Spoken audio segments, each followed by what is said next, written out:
जीओनआरसी YouTube channel रे सनाम को मानव सलाई आतांग दरामेल पे कना 26 दिसंबर 2024 हिलो ओका बारहरवा रे पेशा कानून चितान रे प्रेस कॉन्फ्रेंस हुईना आ दो आदिवासी बुद्धिजीवी मंच होतेते नुआ को ओराम लेदा आदो ओंडे गी चेद को मेन केदा ओनागी आपे इन नेल आचे पिया The provisions of the Panchayat extension to the Schedule Act 1996.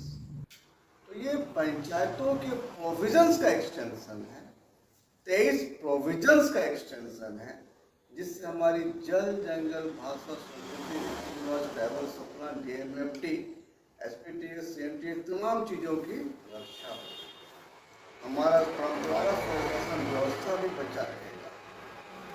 सरकार ने क्या किया, ये प्रोविजन शब्द को हटा दिया।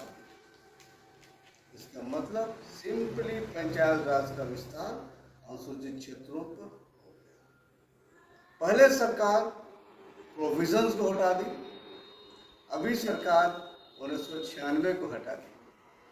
सरकार की साजिश देखिए, पी पेशा 1996 से पहले पी को डिलीट कर दिया गया, हटा दिया गया, अब 1996 को भी हटा दिया गया। सिंपली पेशा शब्द का इस्तेमाल करती है, केंद्र सरकार भी।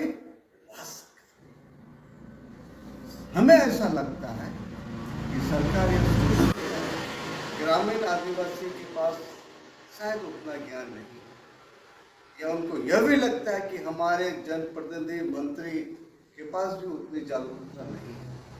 इसलिए हमारे आदिवासी मुख्यमंत्री होने के बावजूद, हमारे आदिवासी राष्ट्रपति होने के बावजूद संसदीय अधिनियम के प्रावधानों से छेड़छाड़ करने का कोई औचित्य बनता नहीं है।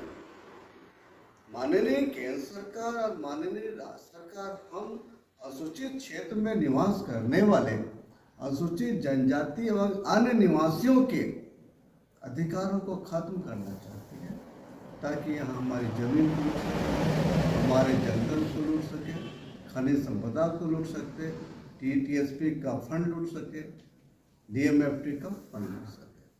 अब हम मानते हैं कि आखिर सरकार का इसके पीछे क्या मंशा है। सरकार चाहती है कि अनुसूचित क्षेत्रों पर पंचायत राज का व्यवस्था स्थापित हो। हम आपको बताएंगे।